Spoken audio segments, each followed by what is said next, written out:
And we're back. Yo, people of YouTube, Itisha Jindu or Zinyati, and this is Weird and Wonderful Real Estate, Episode 2, with a slight twist. Like, subscribe, share, comment, Instagram, website. So, Episode 2, slight twist.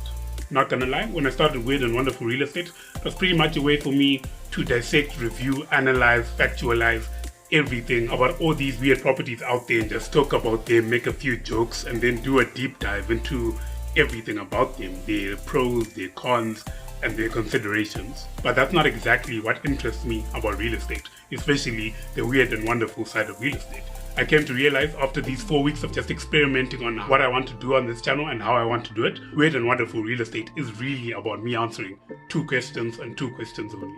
Why was this made and who is this for? It's not really about evaluating what's the best and most weirdest and most interesting property out there. It's about the fact that these properties are out there and they're for someone and someone specific. Who is that person exactly and why? So today's format of video is going to be slightly different, and I can only promise that this, as well as all my other series, are probably going to evolve down the line as well. So sit back, relax, smash the like button, watch this video, watch the next one after this, and let's get into it. Weird and Wonderful Real Estate, Episode 2, Caravans and Caravanning. Let's go.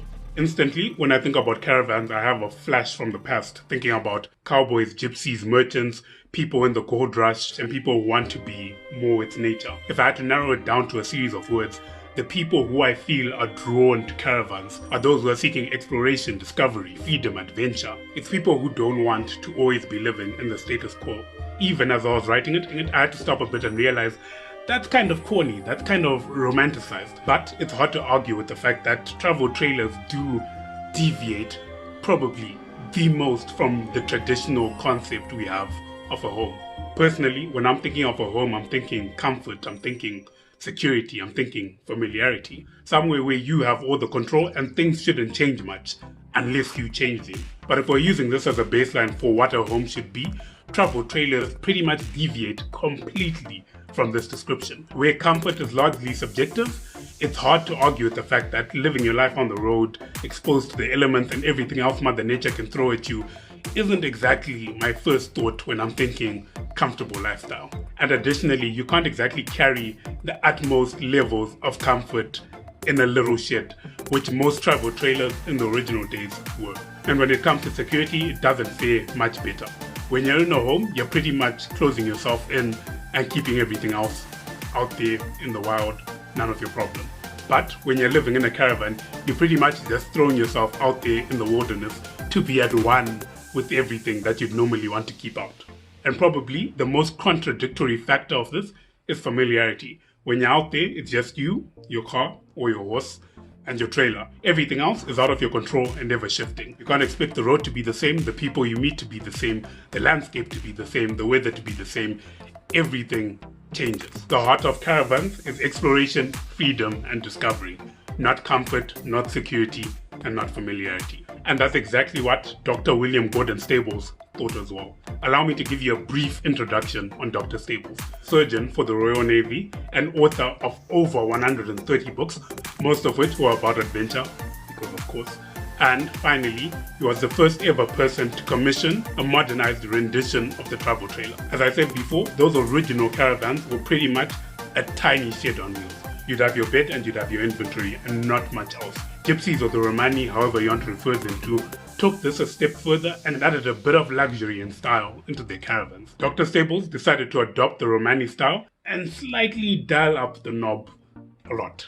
He decided to commission a much larger, more modern, more extravagant travel trailer, and he named this category of more modern trailers gentlemen's caravans. And when the idea was more tangible in his mind, he commissioned the company Bristol Wagons and Carriage Works to follow through on his design and bring it into life and build it for him. And given the internal flair for extravagance that Dr. Stables had, he obviously had to name his noble caravan when it was completed, and he named it the Wanderer.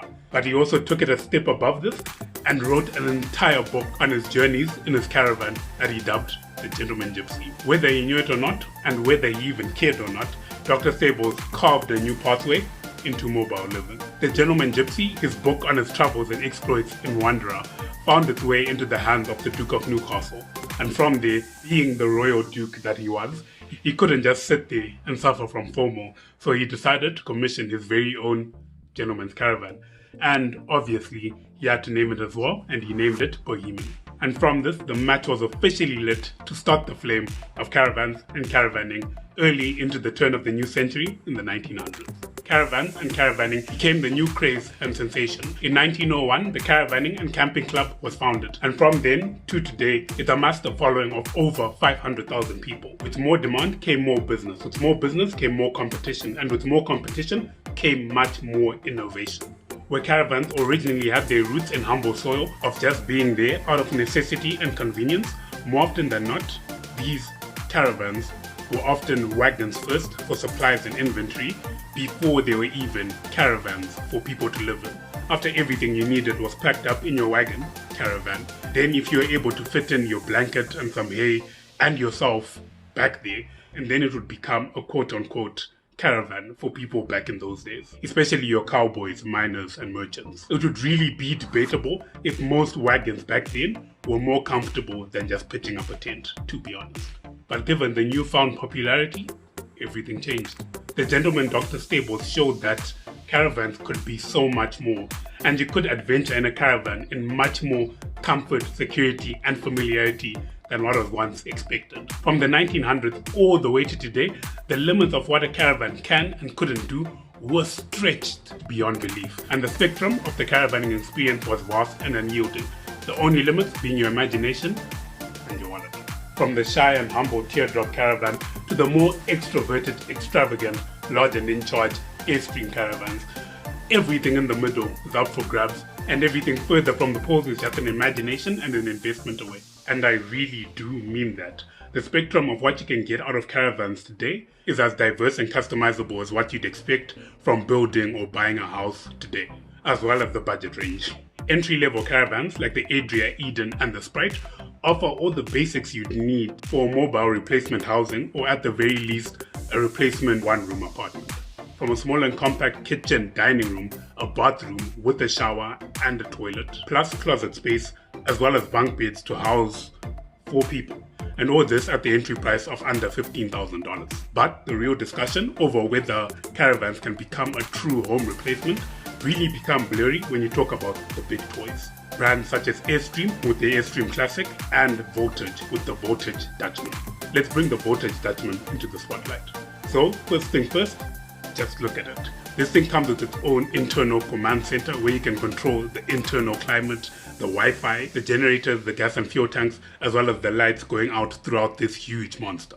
After that, this thing is 7 feet tall. So trust me when I say you're not going to be at a lack for space or crouching under things in order to not hit your head. But more importantly, we're not talking about the amenity side of things, we're talking serious stuff.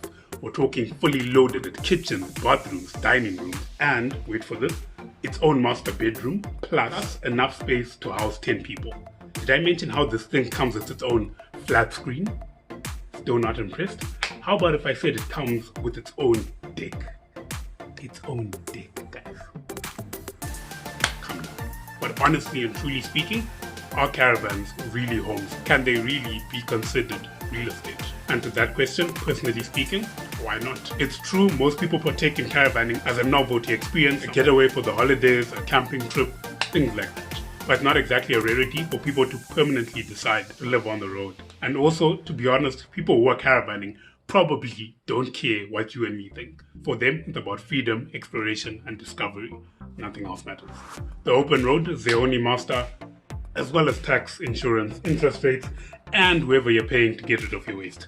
But besides that, they're completely free. And even though I'm going to stop conventionally rating the properties of weird and wonderful real estate, I would rate it saying this is something I'd want to take part in someday. But given my ambitions, we're getting an Airstream, baby. Just look at that floor plan, guys. You can't tell me this isn't theoretically the equivalent of a hotel room, a motel room, better than your bedroom, probably better than a few houses out there as well. But anyway, I'm interested, how do you feel? Would you permanently live in a caravan? Would you have it as one of those holiday trip things? Or is this not your vibe? Type in the comments below. I've been your host, Ishe Jindu, and this has been Weird and Wonderful Real Estate Episode 2. I hope you enjoyed it. If you have any advice on how to improve it, type that in the comments below as well. Go to my website, go to my Instagram, subscribe to this channel, and smash the like button. Peace.